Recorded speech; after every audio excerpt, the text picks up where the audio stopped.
Listen to it. There it is. The familiar 4-litre twin turbocharged V8. Yes, it is back. Now, welcome. Before we get threading these wonderful Malibu Canyon roads. And speaking of my geographical location, that is also a significant reason as to why the launch is out here in Malibu. Yes, it's absolutely stunning and the sun is shining, but also, and this is massive news, the RS6 is for the first time ever available in North America. This is massive. I remember when I used to post a lot of content surrounding my RS6, there was endless comments from the audience in the US, quite rightly complaining why they didn't get this car out here. Well, now you do, and now I am so excited to be able to share this with you. The first drive on your home soil, no less. So, monumental moment indeed. It very quickly unfolded through living with that car that there are very few platforms that tick as many boxes as the RS6. Truth be told, I'm actually a little bit nervous about this review. I think this car is so many things to so many people that I just hope that Audi have really hit the nail on the head with this car. I think over the years, it's safe to say that the RS6 in particular has crafted its own sort of cult, its cult status amongst the practical petrolhead society. And now here we are in the C8, the latest generation RS6, and it's a whole new platform. It's a rebirth, really, of an icon, and it's Audi's attempt at improving on everything that was already so awesome about the C7. So let's just crack on with it. As I mentioned on the intro, 4-litre twin turbocharged V8, developing 600 horsepower. But importantly here, while the 600 horsepower isn't a power improvement or power gain over the C7 RS6, or at least the C7 RS6 performance, the torque is. It's another 100 Newton meters of torque more. Now we get wrapped up in horsepower figures, but of course it's the torque which gives you the thrust, that feeling of dramatic acceleration which compresses the diaphragm against the seat.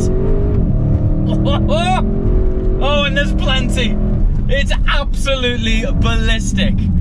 Now, of course, we're still running the Quattro all-wheel drive system. I find myself today, even though it's the middle of November, here in Malibu, it's 30 degrees. And so we've got plenty of heat in these sticky tires. And then on top of that, we've got the vast, endless void of traction that is the Quattro all-wheel drive system. So that familiar formula stays the same.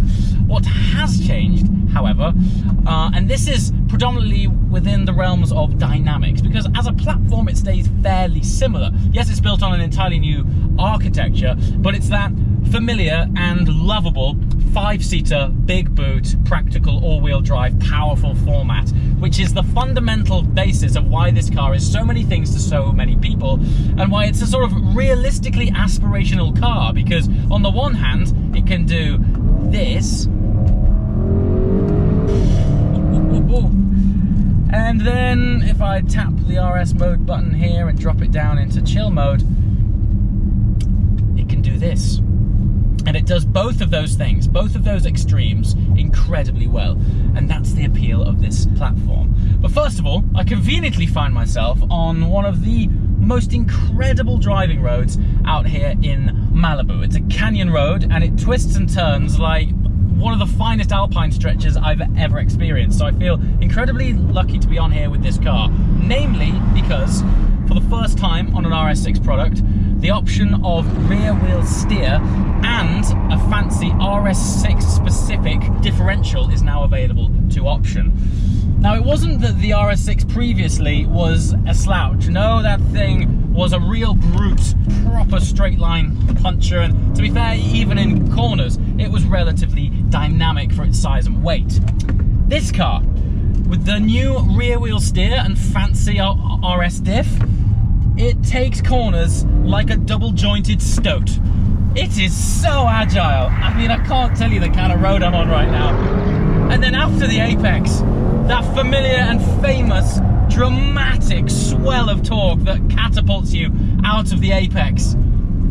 Wonderful. Oh, we're really tight here. Now, if you pay attention to my hands, you might notice that I've been going around some pretty tight roads, but not once have I had to readjust my hands on the steering wheel in order to cope with these switchbacks. The agility of this car. Now, I mean, this is really tight.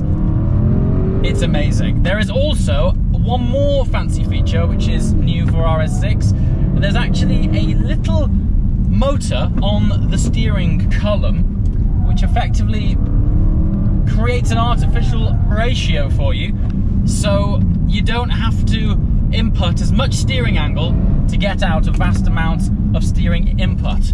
It's really trick stuff. I mean, look, this is a proper switchback, and I'm not even crossed up. It's an amazing thing. This car, well over 2 tons. Oh God, it's so quick. It's well over 2 tons. But combined with this vast swell of torque, we're now just shy of 600 pounds-feet of torque now, which is dramatic. And to slow it all down, carbon ceramic brakes, which, I mean, I can't believe these words are about to come out of my mouth. This is running a 10-cylinder brake caliper, 10-pot. Even after some very swift, spirited driving, that sharp, immediate bite is always there. There's very, very little fade. In fact, fade would be a disservice to what's happening here. It's more of a sort of bedding in, a settling of brake pad and fluid as the heat builds up in the carbon ceramic disc. Oh, it settles in wonderfully. I'm still getting over this torque. Now I'm going to address something head on, which I've not been looking forward to, and that is the gearbox.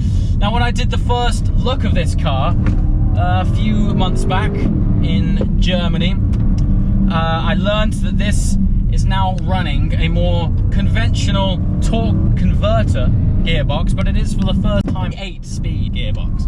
Now, what that does is allows for the RPM between gears to not jump too much either up or down, effectively allowing the engine to stay within its peak operating band more often than not, meaning when you come out of these tight switchbacks or whenever you want to basically experience the massive power of this car, more often than not, as a result of these shorter gear ratios, the engine is operating at its optimal, meaning you've got big thrust all the time. However, back to the gearbox, I'm still disappointed that they didn't put a twin clutch in it. Now, speaking with the engineers, they'll throw all sorts of things at you like, you know, a more conventional torque converter automatic is better for dealing with torque, and it provides a smoother gear shift when you're driving around town.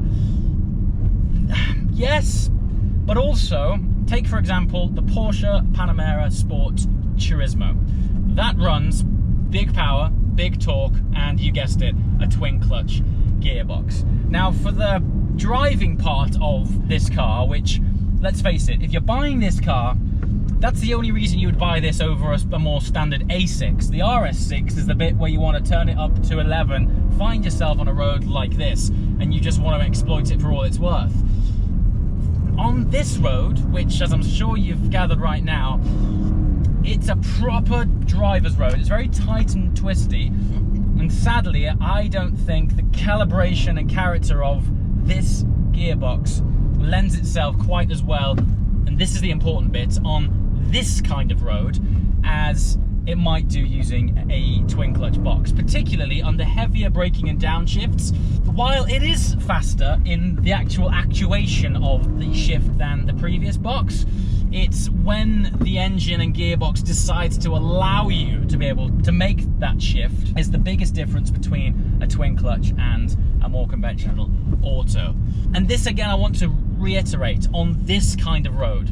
So yes, if you do, for whatever reason, find yourself driving up the canyons of Malibu or through the Alps, this won't be quite as dynamic and agile as if it did have a twin clutch box in. However, you're not going to find yourself on roads like this every day. And so in the real world, when it comes to a truthful application of this gearbox, yes, for 95% of the time, the application of this box is probably just fine. However, that doesn't concern me. What does concern me is how much this first drive is going to cost me. And I think that pretty much summarizes it, really. Gearbox opinions to one side. I mean, before we get to concluding this drive, they've gone and done it again. They've gone and made one of the most complete, all-round, practical driver's package you can probably find. It's just awesome. And it looks so good.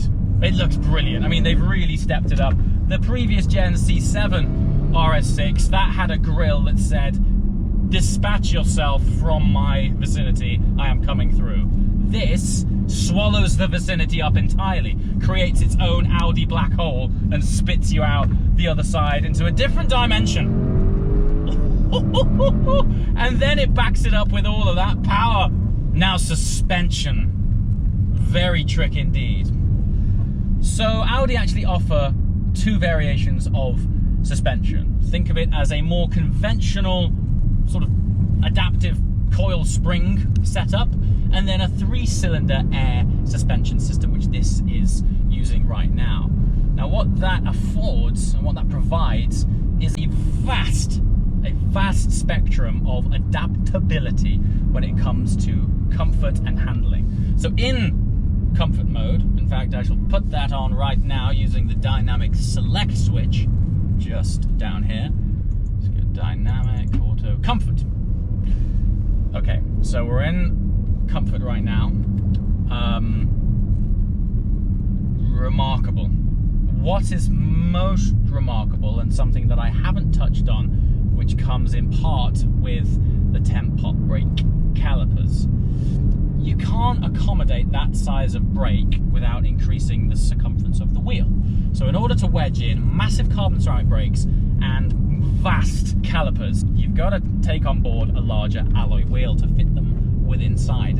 This is now wearing a 22-inch wheel, and then that is wrapped in a properly low-profile tire, okay? Now, I'm stressing these 2 points because, first of all, aesthetically, wonderful. Historically, massive wheels and low-profile tires generally translate to a compromise in ride quality and comfort and ambient road noise. Whatever witchcraft and calibration Audi have done with the tires, the suspension, and the sound deadening within this car is remarkable. You see bumps that certainly on the previous gen RS6 would definitely be transmitted through your spine. Well, certainly in sports mode when everything gets stiff. On this, I don't know how they've done it. This 3-cylinder air suspension makes comfort genuinely comfortable. I mean, it is Grand Tourer status comfy. And then you dial it up and put it into dynamic. And this is getting a bit boring now, so let's put it into dynamic. There we go.